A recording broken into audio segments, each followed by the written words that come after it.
Glória a Deus. Que bom que você está aqui essa manhã de ceia, essa manhã de comunhão, essa manhã de inclusão, porque a ceia é isso, ela é inclusão, ela é sentarmos todos à mesma mesa, é os nossos limites desaparecendo e aquilo que temos de virtude aparecendo. Mas quarta-feira passada, eu fiz uma ministração apontando justamente para esse momento. É claro que eu ministrei sobre a cruz de Jesus, né? E sobre tudo aquilo que aconteceu naqueles minutos ali da sexta-feira pela manhã, que nós conhecemos muito como Sexta-feira Santa, né? Comecei do domingo, vim descrevendo, a gente chegou então na sexta-feira na quarta, né? Entendeu? Na sexta-feira na quarta. E ficou muito claro para nós, como ponto alto da ministração, de tudo aquilo que foi falado, e o âmago da mensagem era isso: uma igreja onde tem duas pessoas e o pregador é Jesus, e as duas pessoas foram para lugares tão diferentes. Hernandes Dias Lopes diz que um alcançou a salvação e o outro alcançou a perdição. E ali eu começo a entender algo muito claro, principalmente quando a gente aponta para cá, para esse momento de ceia, para esse dia como hoje. Fica muito claro para nós que não é muito a igreja, e talvez não seja muito sobre o pregador, mas é muito sobre o coração daquele que recebe e aplica a palavra de Deus na sua vida. Jesus, citando isso, ele diz sobre a semeadura e sobre os campos. Ele diz: o semeador saiu a semear e encontrou uma terra com pedras, uma terra dura, encontrou uma terra com espinhos e encontrou uma terra boa. Em todos os outros lugares a semente teve dificuldade de crescer a não ser na terra boa. Sementes, Jesus estava falando, obviamente, depois ele explica isso para os discípulos que pedem em particular para que ele explique essa parábola, ele dizendo o seguinte: que essa terra justamente, que essa semente justamente é a palavra. Então a palavra ela é lançada, o semeador sempre tem sementes para lançar, mas sobre aquilo que nós adquirimos, é sobre aquilo que nós aplicamos na nossa vida, é sobre aquilo que entendemos, é sobre aquilo que deixamos que o Espírito Santo de Deus ministre em nós, é que realmente muda a nossa vida. E eu sei que quando a gente fala de ceia, muitos de nós temos um conceito, ou um pré-conceito em relação à ceia, não no sentido pejorativo, mas no sentido de algo já convicto em nós, sobre aquilo que nós entendemos sobre ceia. Fomos ministrados durante muito tempo, sobre uma linha de pensamento sobre a ceia, e eu gostaria aqui de estender um pouquinho, de ampliar um pouquinho, sobre esse entendimento que você tem sobre a ceia, porque na verdade o Antigo Testamento e o Novo Testamento, todos eles apontam para esse momento, para o momento da crucificação, apontam para Jesus, e tudo aquilo que aponta para Jesus obviamente está ligado diretamente aos últimos momentos. Se alguém pudesse escolher a última coisa a fazer antes de começar uma nova fase, ou antes de morrer e ressuscitar, ele escolheu obviamente a ceia. O momento da ceia é um ponto alto, quinta-feira à noite é o ponto alto no ministério de Jesus, que antecede a sexta-feira, e aí às 3 horas da tarde na sexta-feira, ele morre, e no domingo pela manhã ele ressuscita. E aí tudo aponta primeiro para o que ele fez antes, na quinta-feira, que é justamente aquele momento de ceia com os seus discípulos. Jesus caminha com os seus discípulos até quinta-feira à noite, com todos eles, inclusive com Judas. Judas participa da mesa, Judas participa da ceia, Judas senta junto com Jesus. Na verdade, Jesus ainda estende um bocado de pão para Judas, e a gente só trata na boca pessoas que nós temos uma alta intimidade. Você não sai dando na boca um pedaço de pão para alguém que você não tem uma profunda intimidade. E é claro que Jesus tenta caminhar com todo mundo, como nós também tentamos caminhar com todo mundo, até o limite, onde a gente precisa dizer: muito bem, se é isso que você entende, então faz o que você tem que fazer, que foi o que Jesus disse para Judas. E Judas vai lá e faz o que ele acha que ele tem que fazer. E aí algumas pessoas podem ser bem calvinistas, dizendo: não, mas Judas teria que ter feito isso, porque senão quem iria entregar Jesus? Não, Jesus tinha 500 discípulos, e 120 mais próximos, 70 mais próximos, 12 mais próximos e 3 mais próximos.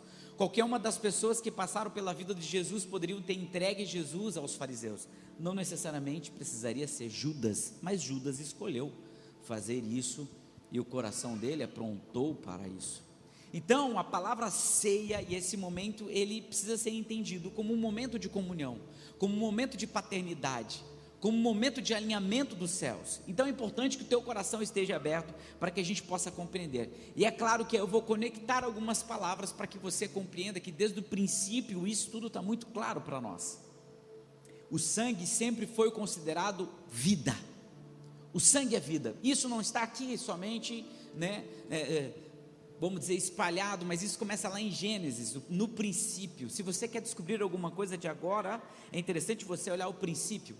É fácil as pessoas te julgarem pelo aquilo que elas te condenam agora. O difícil é elas entenderem a história que você tem atrás das atitudes que você faz. Porque às vezes quando nós olhamos para uma pessoa, a gente vê o reflexo do agora. Mas quando a gente olha para alguém no sentido pastoral, a gente tem que ter o reflexo da história da vida dela. Algumas limitações, algumas culpas, alguns medos, algumas limitações que nós temos, obviamente está conectado a toda a história que nos fizeram chegar até aqui. Então quando eu vou julgar alguém, é interessante que eu não julgue pela aparência, na verdade isso é uma verdade bíblica, nós devemos julgar pela essência, pelo efetivamente aquilo que ela fez com que ela se tornasse aquilo. Mas quando você olha para alguém, é importante que você olhe também para aquilo que Jesus quer que ela seja, ou seja, para onde Jesus está apontando ela. Porque se nós olharmos somente para o ser humano, nós vamos ver uma grande limitação. Mas quando a gente olha para o ser humano através da cruz, nós vemos o que Deus ainda pode fazer na vida dela e de todos aqueles que estão na sua volta. Então o sangue é vida, né? Esse sangue é vida. E quando eu olho para esse momento onde a gente vai participar do pão e onde a gente vai participar do suco de uva, é obviamente que nós temos que entender todo esse apontamento. Então olhando, essa semana eu falei, cara, como eu amo ministrar a ceia, porque a ceia traz crescimento, a mesa traz amadurecimento. Você não senta diretamente à mesa quando você é bebê, normalmente você vai sentar num cadeirão, ou seja, uma mesa à parte para você. Quando você começa a comer sozinho, e aí você vai sentar à mesa, e aquilo já começa a passar de fase, você passar uma fase adulta, uma fase de crescimento, uma fase de amadurecimento. Grandes reis foram chamados a sentar à mesa. Quando Samuel chega e olha e dá aquele checklist de todos os irmãos de Davi, né? Aí Jessé apresenta a eles, quem que é esse? Esse é Samar, esse aqui é Abinadad, esse aqui é Eliabe. Samuel fala, cara, não é nenhum desses daqui. Não, mas todos os maduros estão sentados à mesa. Samuel, quem que você espera mais? Eu espero mais alguém que já também está maduro para sentar à mesa. Você não tem mais nenhum filho, não? Ah, eu tenho Davi. Bom, então chame Davi. Eu quero conhecer Davi. E Davi foi convidado, ele falou, ninguém come enquanto Davi não chegar. E Davi foi convidado a sentar à mesa, porque sentar à mesa, antigamente, não sei se vocês lembram, são desse tempo aqui, levanta a mão para mim não deixar sozinho, mas antigamente, quando a gente tinha poucas cadeiras em casa, e a mesa era curta, quem sentava à mesa eram os mais velhos, e as crianças comiam onde? Onde dava, menos no sofá da mamãe, porque senão dava problema também, né? Então a gente sentava por ali, as crianças sentavam por ali, né? Em volta, não sei se vocês lembram disso, gente, levanta a mão quem lembra disso. Os adultos sentavam e as crianças sentavam fora da mesa. Então sentar à mesa é um sinônimo de maturidade. Tomar a ceia é um sinônimo de maturidade, de responsabilidade. Quando nós somos chamados para participar da ceia, é Jesus apontando para nós, dizendo assim, você está maduro para isso, porque mesa de ceia é mesa de lugar de gente madura. Amém? Tudo bem até aqui? Está ficando fácil e difícil ao mesmo tempo, né? Essa é a ideia. Essa é a ideia. Então a ceia é esse sacramento, essa ordem, né? Jesus deixa duas ordens para nós. A ceia é uma ordem que ele deixa para nós, e o batismo é uma ordem que ele deixa para nós. Então existem esses dois pontos. Então há um processo. Então o batismo, ele é justamente o nosso sim. Deus é que dá o sim para nós. Às vezes a gente fala assim, quem quer aceitar Jesus? Mas na verdade é Jesus nos aceitando, né? Porque ele já nos escolheu e ele nos aceita de volta quando a gente sai dessa vida medíocre que a gente vivia. E o batismo é o nosso sim, é o sacramento daquilo, né? E a ceia é o segundo sacramento, é quando a gente já está nesse ambiente de comunhão onde todos nós estamos. Então, só que uma coisa não está conectada à outra. Você não precisa ser batizado para tomar ceia. Isso é algo que é algo que é uma doutrina da igreja que não é nossa e não uma doutrina bíblica. Mas é importante que, se você não é batizado ainda, você procure, porque isso é seu sim, isso é o teu publicamente. Jesus morreu publicamente, Jesus não morreu escondido, Jesus morreu na entrada, né? O sacrifício da cruz é a entrada de Jerusalém. Quando você for para lá, você vai visitar esse lugar e eles vão dizer: olha, é aqui que era o Monte da Caveira, aqui que foi a crucificação de Jesus, que é bem na entrada da cidade. Então é bom que você também faça esse ato público, esse sacramento, entendendo sobre isso, né? E é interessante o seguinte, que tudo aquilo que a gente faz aqui na terra é apontando para o céu, e tudo aquilo que você ora aqui, um dia você vai ter que cumprir isso. Alguém já fez alguma promessa para Deus? Eu prometo que o Senhor me livrar dessa, quem já fez isso? Pode, gente, vamos, por favor, pode levantar a mão. Já foi a palavra da oferta, não vou pedir mais nada não, porque tem gente que acha que vou pedir oferta, levanta a mão, isso, dá uma oferta. Não, isso já foi, né? Isso já foi esse momento do culto. Aquela foi a oferta financeira, agora você vai dar uma oferta de vida, né? Essa parte do culto. E aí então, quem já fez isso? Deus, eu te prometo, se tu me livrar dessa, levanta a mão, seja sincero, não minta para mim, você está na igreja. Eu sei, porque eu também já fiz. E eu tenho uma notícia para te dar. Jesus, quando faz a oração do Pai Nosso e ensina os seus discípulos, ele, Pai, em oração, ele, Pai, que seja feita a sua. Quando ele está lá no Getsemane, perto da cruz, que ele vê que a coisa vai pegar mesmo, ele diz assim: Pai, se for possível, afasta de mim esse cálice. E ele não diz isso, mas isso está de uma forma não muito clara, mas ele está dizendo: lembra da oração do Pai Nosso lá, seja feita a sua vontade? E ele repete: mas que seja feita a sua vontade. O que eu quero dizer para você é que mais cedo ou mais tarde você vai ter que cumprir aquilo que você prometeu. Amém? Não vi vocês felizes? Porque mais cedo ou mais tarde Deus também vai cumprir aquilo que Ele te prometeu. Porque depois que Jesus cumpriu aquilo que Ele prometeu na oração do Pai Nosso, então o Pai deu a Ele aquilo que Ele havia prometido.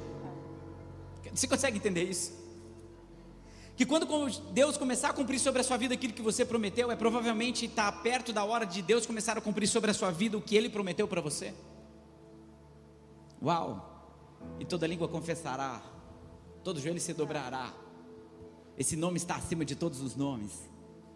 Então, aquilo que você prometeu, mas então por isso que é importante você mais cedo fazer isso do que mais tarde, né?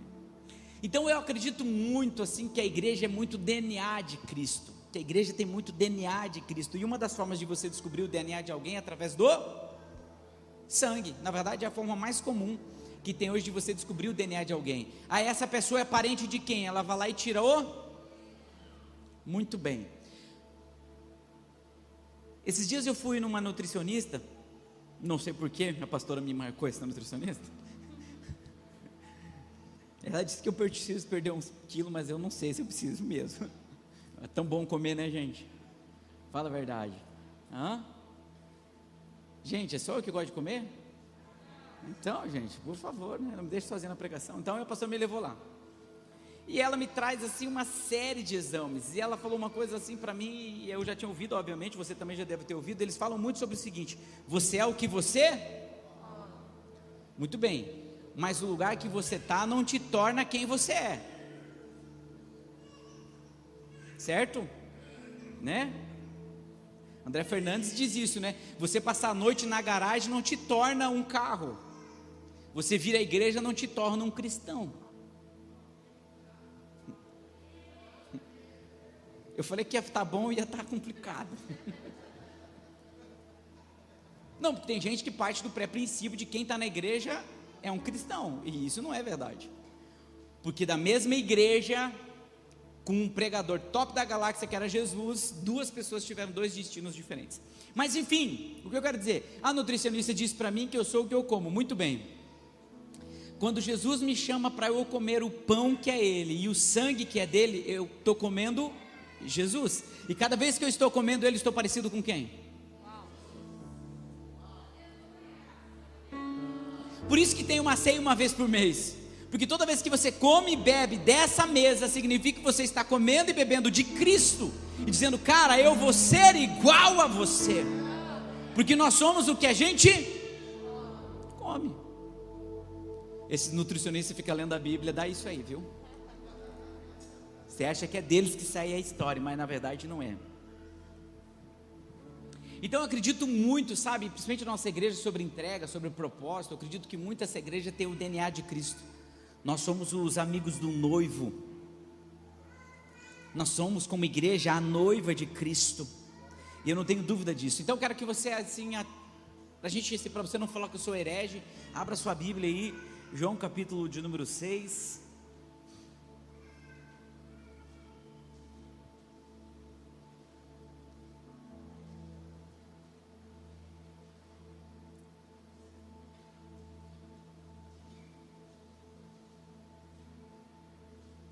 Nós vamos ler o 29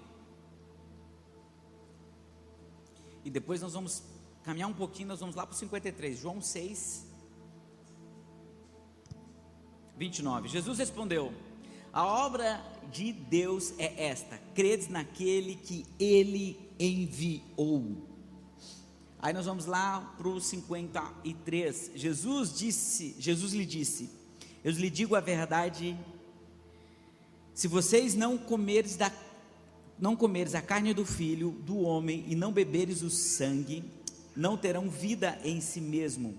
Todo aquele que comer a minha carne e beber o meu sangue tem a vida eterna, e eu o ressuscitarei no último dia.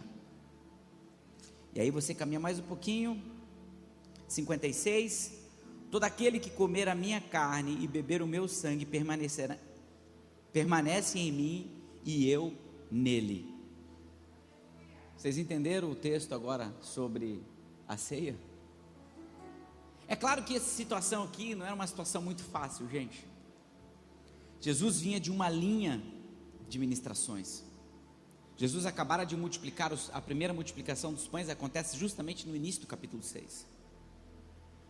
Jesus então multiplica os pães no final da tarde, vá para o outro lado da margem, as pessoas vão atrás de Jesus, e quando as pessoas chegam lá, as pessoas obviamente não estão atrás de Jesus. Jesus começa a dar uma catracada na galera e fala: eu sei porque vocês estão aqui, vocês não estão aqui por causa dos grandes milagres que vocês estão vendo, vocês estão aqui porque vocês querem o pão. E ele começa a fazer uma referência muito interessante. Ele diz: olha, vocês têm que parar um pouco de se preocupar com as coisas que são finitas e começar a se preocupar com as coisas que são infinitas. Você tem que parar um pouco de se preocupar com as coisas que são terrenas e começar a se preocupar um pouco mais com aquilo que é eterno. Isso tudo está nesse caminho do capítulo 6 aqui.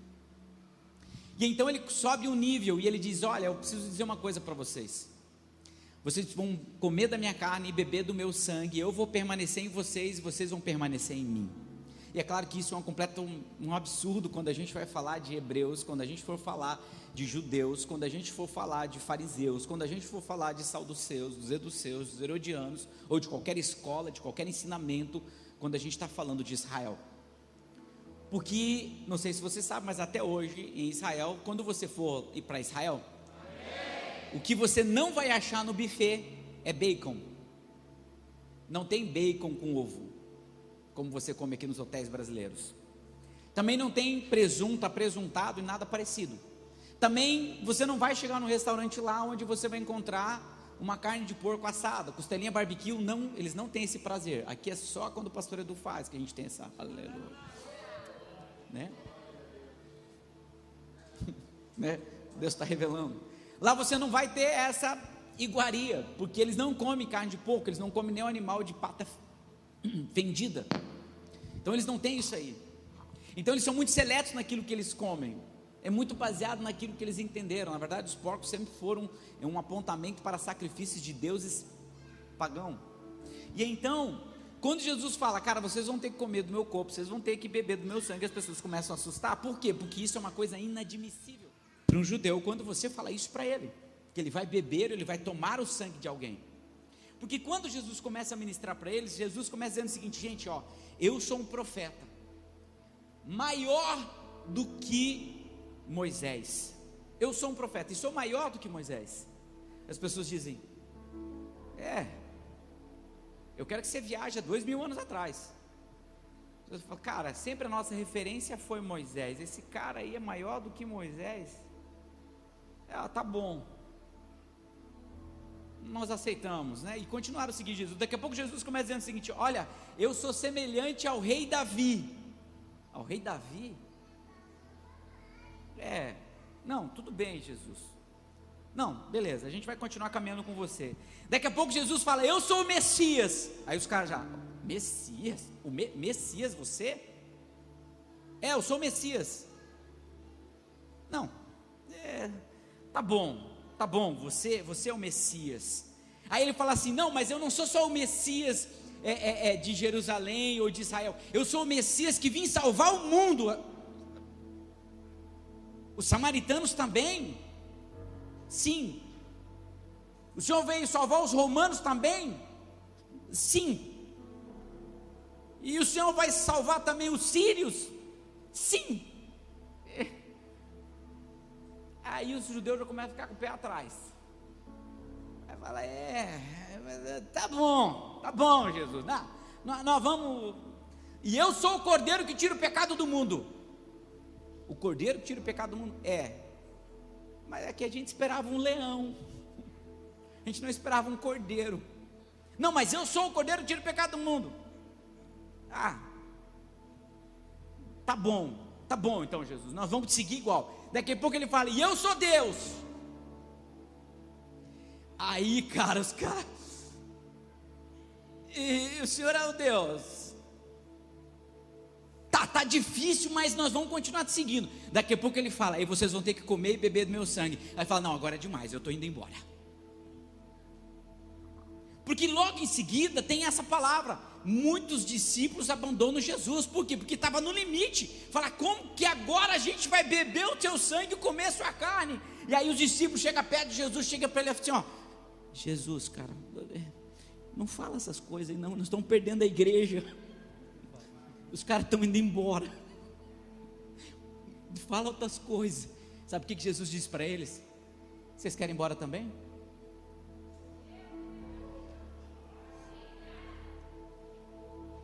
Aí Pedro fala assim, não, eu sei que só tu tens a palavra de vida eterna. Eu sei que você é tudo isso que você está falando e muito mais.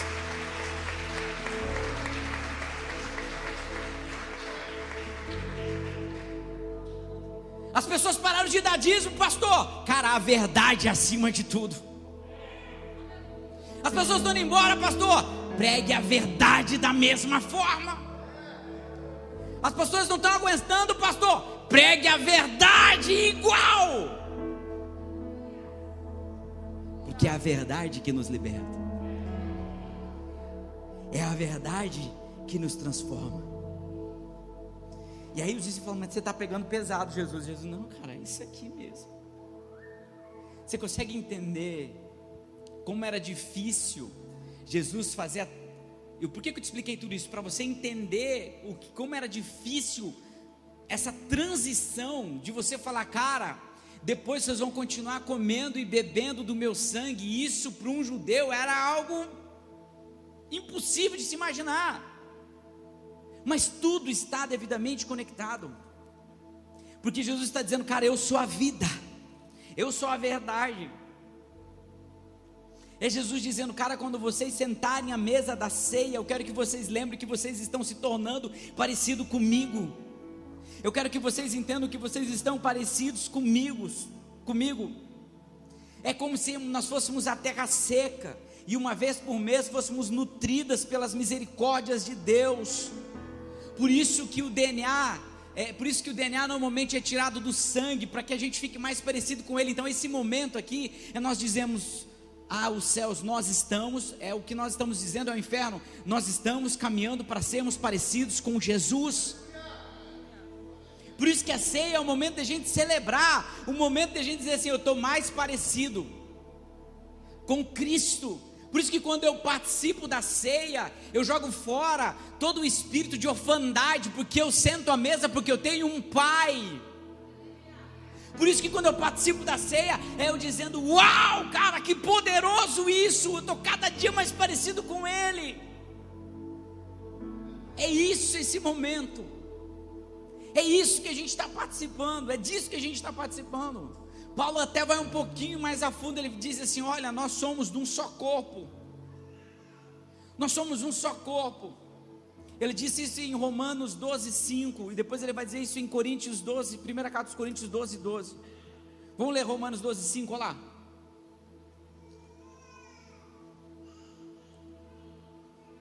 Nós formamos um só corpo e cada membro está ligado a todos os outros membros. Mas eu quero falar essa manhã sobre maturidade. E eu fiz toda essa introdução para a gente entender sobre alguns pontos, mas eu quero falar um pouquinho sobre maturidade. Eu prometo que eu serei breve. Não vou bater com muita força. Por quê, pastor? Ele está falando que nós somos um só corpo. O projeto da primeira carta aos Coríntios 12:12 aqui também. Paulo vai dizer isso pelo menos para 2 igrejas, mas é um entendimento geral. Ora, assim como o corpo é a humanidade, embora tenha muitos membros, e todos os membros, mesmo sendo muitos, formos um só corpo, assim também com respeito a Cristo. Eu quero falar sobre maturidade, porque quem senta à mesa é alguém maduro, quem participa da ceia é alguém maduro. E talvez o maior problema hoje que a adolescência tenha, e esses dias minha filha falava sobre um caso na escola dela. Isso acontece em muitos adolescentes. Vocês já viram adolescentes que se mutilam, que se cortam? Sim ou não? Já ouviram falar? Bom, isso infelizmente é muito comum. Tem uma pesquisa de mais de 20% 20% dos adolescentes se automutilam. Isso o que é? Um distúrbio psicológico, obviamente. Só que dentro da igreja às vezes isso também acontece. Acontece como? Acontece quando eu começo a mutilar o outro membro do meu corpo, que é às vezes meu membro que está do meu lado. Eu quero falar sobre maturidade, porque a gente precisa entender de uma vez por todas que se existe uma unidade, essa unidade deve existir aqui dentro. Sentar à mesa todos em volta significa que somos da mesma família, que é uma irmandade, que é um lugar de maturidade. Automutilação, sim, é algo psicológico, é um distúrbio. Podemos considerar, e é claro que fui buscar algumas coisas na parte da psicologia também, nós podemos considerar que qualquer transtorno mental ou comportamental patológico com fenômenos normais hoje está difícil, hein, gente? Exacerbados, vividos de uma forma intensa. O medo, por exemplo, é uma coisa normal, mas a fobia é uma coisa patológica, é um problema. Medo de aranha, medo de escuro, isso já é uma coisa completamente fora. Tristeza é uma coisa normal, se não tiver nenhum exagero. Depressão não é normal. Desconfiança é uma semente de uma paranoia. Pessoa muito desconfiada, você conhece gente assim? Muito desconfiada, muito ciumenta. É uma paranoia que ela carrega, ou seja, algo patológico.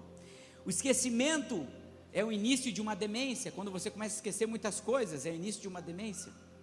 Então, ou seja, existe toda uma questão patológica para a gente entender sobre corpo, sobre estrutura de corpo. Então, talvez a resposta por que alguém se mutila seja porque é a mesma resposta de que por que alguém se coça. Por que alguém se mutila? Porque alguém se coça. Por que alguém se coça? Alguém se coça para sentir um alívio. Você já viu, por exemplo, isso já aconteceu com você, você está caminhando, daqui a pouco você bate o dedinho do pé na quina da porta. O dedinho do pé parece um tanque de guerra, né? Quem tem o dedinho de pé bonito, levanta a mão. Seja sincero. Dedinho do pé, alguém? Não, normal, parece um tanquinho de guerra, né? Gordinho, né? E pequenininho, porque parece que ele é feito para bater na quinta da porta mesmo, né? Ele foi programado para isso. Mas não é normal quando você bate o dedinho, você vai morder os teus lábios. Uma dor alivia a outra dor. Então existem alguns estímulos. Alguém já viu, por exemplo, quem já bateu o cotovelo na quina da porta? Aí o que você faz logo depois de você bater? Porque esse estímulo faz com que alivie a dor.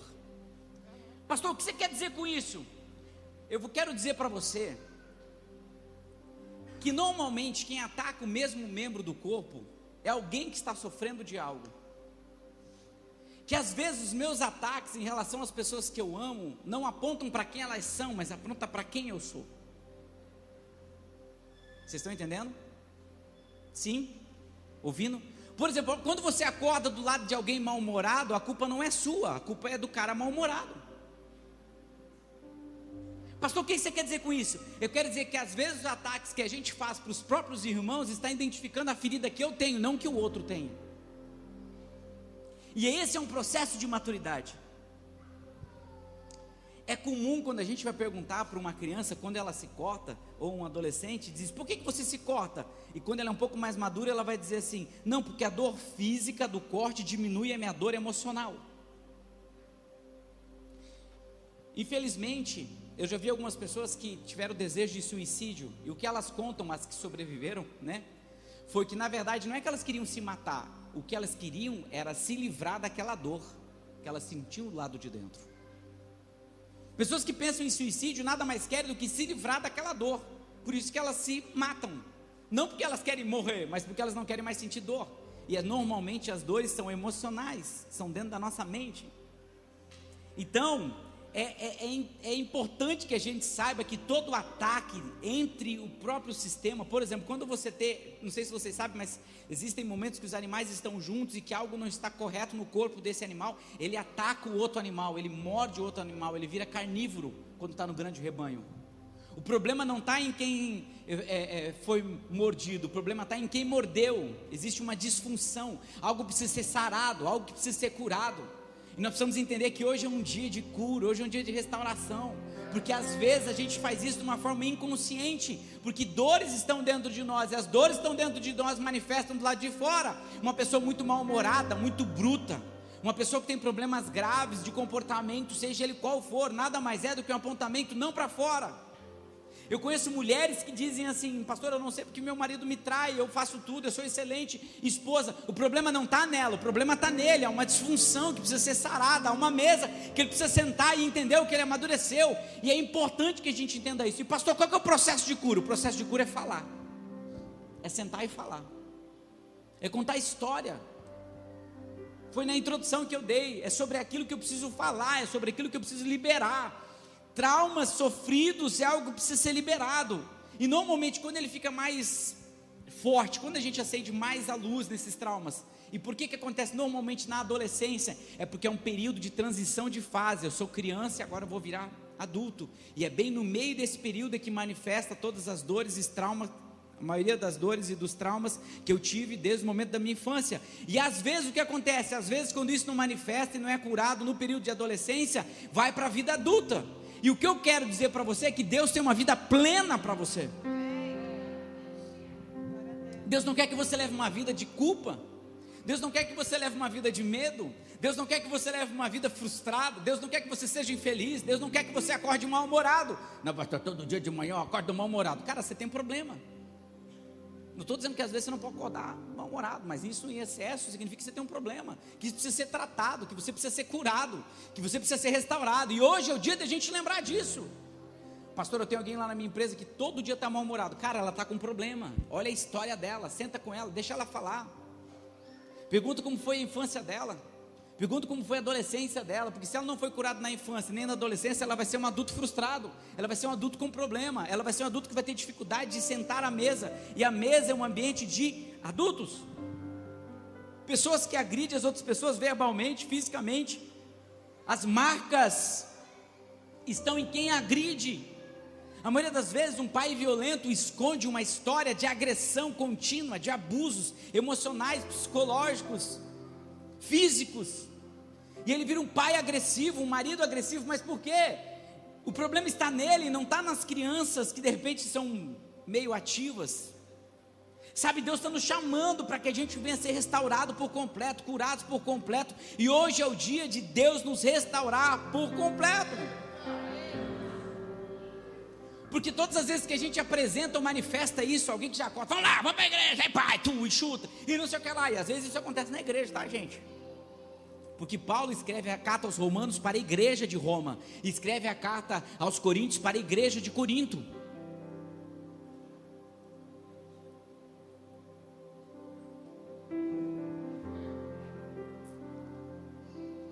Você só precisa ser curado. Você é uma excelente pessoa. Você só precisa ser restaurado. Porque na verdade o problema não está na família, não está na sua família, o problema não está no mundo, cara, o problema está com você. Não, porque não sei, ninguém me ama, ninguém me quer, o problema está no mundo. Não, cara, é você que precisa ser curado, e falar faz com que isso seja curado. Por que Jesus fala? Cara, deposita em mim as tuas angústias, as tuas aflições, os teus medos, a tua culpa, sabe? Deposita em mim. A melhor forma de você ser curado é você falar sobre esse assunto. Todos os sábados, gente, eu faço atendimento aqui na igreja, das 9 da manhã às 5 da tarde, todos os sábados. Um dia que você quiser. Tem a Cleide que organiza meus horários, porque às vezes eu sou meio perdido, marco 3 pessoas no mesmo horário, mas a Cleide marca o meu horário. Você pode vir aqui, ou pode vir durante a semana. Você precisa falar, você precisa liberar isso, você precisa tirar isso, você precisa colocar para fora isso, você precisa entender. Você precisa entender que você precisa passar de uma fase para outra, porque senão você nunca vai amadurecer. Ah, mas eu já sou velho, pastor. Cara, é necessário nascer de novo. Cara, é Nicodemos dizendo: mas Jesus, mas como é que a gente faz para entrar nesse reino? Jesus fala: cara, você vai ter que nascer de novo. Nicodemos fala: como assim um homem velho como eu pode nascer de novo? Ele fala: cara, você não entendeu isso aí, tá difícil eu te explicar. Vamos começar de novo. Porque é necessário esse novo nascimento. Sabe, é necessário a gente sair do evangelho infantil. Nós somos chamados para sentar à mesa da maturidade. Sabe por quê? Porque o infantil disputa, o maduro oferece em. Amém? Dá um pirulito e coloca 2 crianças, vê o que acontece. Ele vai dizer: quer metadinha? O que ele vai dizer? Pega o pirulito e perna para que te quero, né? Gente, eu tenho certeza que muitos de vocês passaram por isso. Quando a gente ia para a escola, e raramente a gente ganhava uns troquinhos do pai para comprar um lanche, e a gente comprava o lanche na escola. O que tu fazia? Fala a verdade. Tu dividia com teus amiguinhos? Tu corria para trás da escola para comer o pastel sozinho, que eu sei, tá? Eu não estava lá, mas o Espírito Santo estava, ele já me contou. E quando você tinha um dinheiro para comprar o picolé? Que é um chupo aqui, rapaz, né? Por quê? Porque esse é um período de infantilidade. Os infantis disputam, os maduros compartilham. E é isso que eu estou tentando falar para você, cara. Quando a gente senta nessa mesa, Jesus está dizendo: eu estou compartilhando do meu corpo e do meu sangue, para que vocês entendam o nível de maturidade que vocês precisam chegar. Não é algo que eu carrego, só eu. Uau, cara. Você está com dificuldade de compartilhar um pirulito, e Jesus está falando: eu compartilho eu. Eu me dou por inteiro. Eu me entrego completamente. Minha vida é sacrifício. Eu me dou por inteiro pra te ter por completo. Minha vida é sacrifício. Cara, e a gente está disputando com Deus que entregou tudo. Eu vou dizer uma coisa para você. Cara, as coisas de Deus para você talvez não seja prioridade, mas você quer que as suas sejam prioridades para Ele. Eu vou dizer que níveis de prioridade deverão ser parecidos. E aí, daí Davi, cara, Davi foi um cara que entendeu. A gente fala assim: mas Davi um coração segundo o coração de Deus, mas Davi traiu, Davi matou Urias, Davi teve relação sexual com Betseba. Cara, mas Davi foi um cara que estava muito à frente de eu e você. Ele escreve no Salmo 23, e no Salmo 23 ele diz assim: o Senhor é o meu pastor e nada ou de nada terei falta. Ele começa como ovelha, e depois ele diz: prepara uma mesa na presença dos meus inimigos. Ele termina na mesa.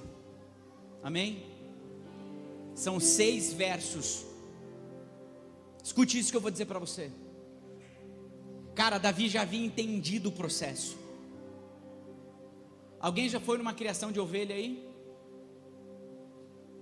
Amém? Já viu um filme? Muito bem. Alguém já conhece gado, porco, galinha? Como é que a gente faz para transferir uma ovelha que está no pasto para uma mesa? Faz o quê?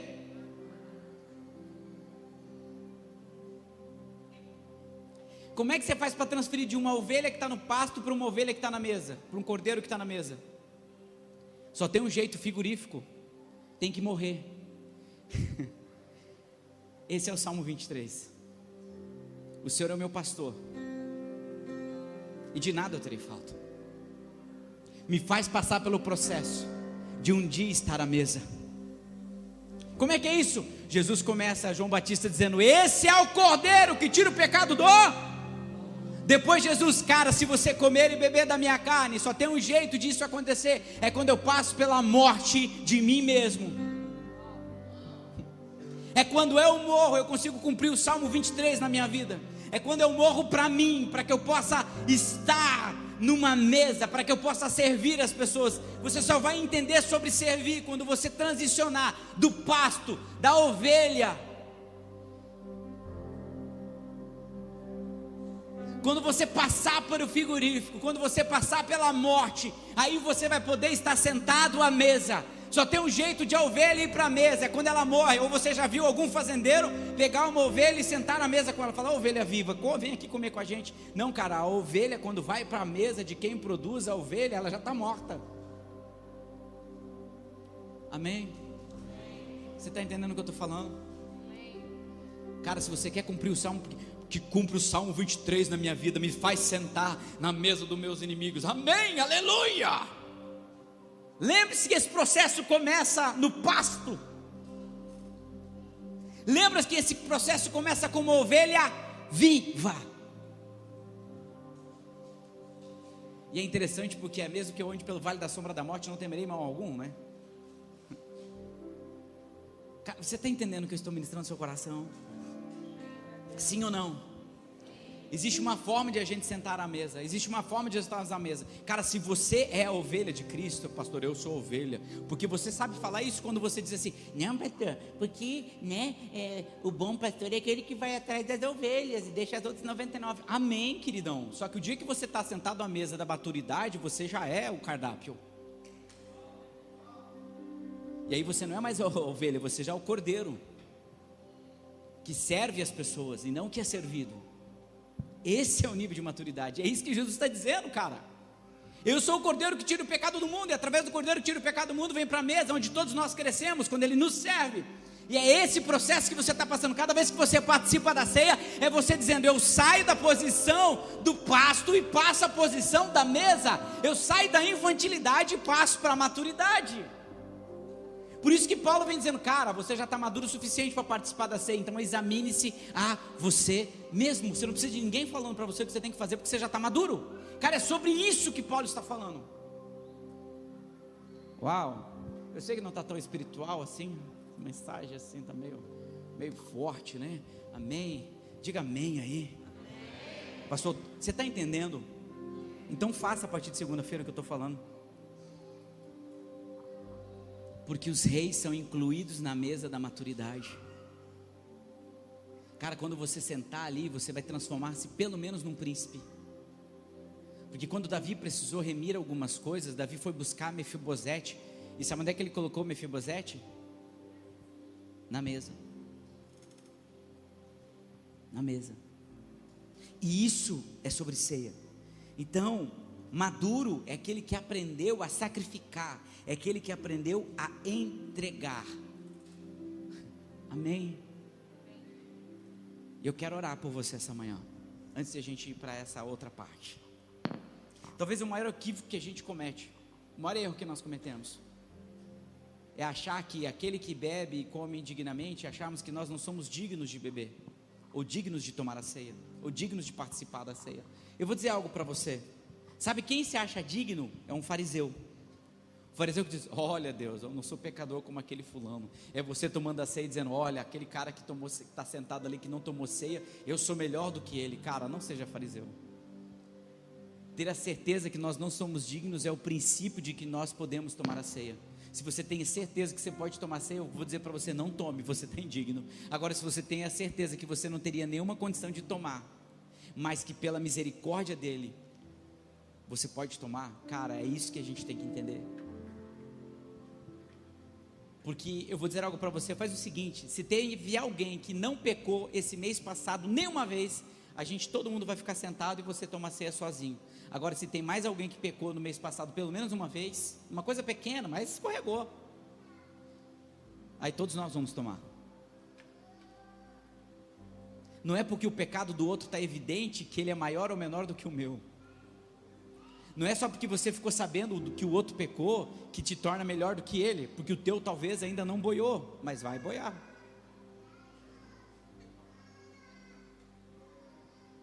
Amém? Quem gostou da palavra de ceia, dá um amém. Me ajuda aí, tem crente aí? Diga, eu quero sair daqui mais maduro.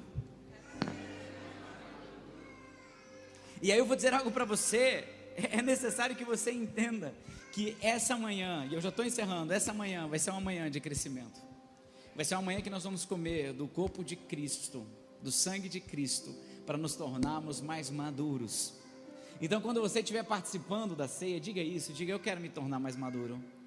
Mas antes eu quero orar por você, porque talvez os traumas e as culpas, quando as pessoas olham para você, as pessoas só veem essa figura, esse retrato que está aí. Elas não conhecem a tua história, elas não caminharam por onde você caminhou, elas não sofreram o que você sofreu, elas não passaram as angústias que você passou, elas não passaram os traumas que você passou. E eu quero orar por você, fique de pé um pouquinho. E é claro, para preservar você, você não precisa levantar a sua mão, se você não quiser, você não precisa fazer absolutamente nada essa manhã. Eu só quero que você declare a Deus, e você pode isso falar de uma forma bem baixinho, porque as pessoas que estão do seu lado, tem muitas pessoas que não precisam saber sobre a tua história. Tem coisas que é entre você e Deus. Eu quero muito que você fale isso. Fale com Deus essa manhã. Porque a forma de você ser curado essa manhã é você falar sobre isso. A cura nas palavras. A cura quando eu libero uma palavra. Quando eu começo a falar, eu curo. Por que as pessoas vão no psicólogo e falam, acho que o psicólogo me curou? Não, cara, porque você se curou a partir do momento que você começou a falar. A partir do momento que você começou a liberar traumas, culpas, medos, frustrações, espancamentos, violência física, emocional, todo tipo de violência psicológica. Essa manhã é uma manhã de cura. Você tem um pai que está com os ouvidos sempre abertos para te ouvir. Isaías diz isso. Deus não está com seus ouvidos fechados para que não possa nos ouvir, nem tampouco com a sua mão encolhida que não possa nos abençoar. Então eu quero que você faça isso, você e Deus, sabe, diga isso. Quero que você ore esse minutinho que a gente vai ter aqui. Minutinho, você pode falar baixinho, mas fale, Deus, eu quero ser curado disso. Diga para Ele, por que eu acordo toda manhã de mau humor? Por que eu tenho dificuldade de amar os meus filhos? Porque isso acontece. Fale isso com Ele, eu tenho dificuldade de amar os meus filhos. Por que eu não consigo amar mais meu marido? Quais são os traumas que eu carrego? Por que eu tenho dificuldade de honrar meu pai, de abraçar meu pai, de beijar meu pai, de abraçar minha mãe, de beijar minha mãe? Por que eu tenho dificuldade nisso? Diga isso, fala com Deus. Por que dói tanto quando eu faço tal coisa? Por que eu não gosto daquilo? Por que eu não gosto daquele outro? Por que eu sou assim? Qual que é o problema que tem comigo, Deus? Faz eu lembrar, e aí quando Ele te lembrar, você fala, então me cure disso. Me cure disso. Me cure daquela infância, me cure daquela adolescência, me cure daquela pré-adolescência, daquela juventude. Me cure daquilo que eu fiz, às vezes achando que era bom, mas estava errado. Sabe, não seja duro, eu disse para você, nós podemos estar na melhor igreja com Jesus Cristo pregando para duas pessoas, e uma pode ir ao mesmo dia para o céu e a outra ser para a perdição. Não é sobre aquilo que eu estou falando, é quanto você aplica isso na sua vida, quanto isso entra no seu coração, quanto você entende sobre aquilo que eu estou falando. E o meu objetivo aqui é que você saia melhor do que quando você entrou, é que você saia melhor. Eu quero que a sua semana seja a melhor semana da sua vida, porque você sairá daqui curado, restaurado, entendendo que não existe limitações para quem anda com Jesus, que quando você sente a mesa, há uma unção de paternidade que vem sobre as nossas vidas, os medos vão embora, as nossas limitações vão embora, as culpas vão embora. Fale com Ele.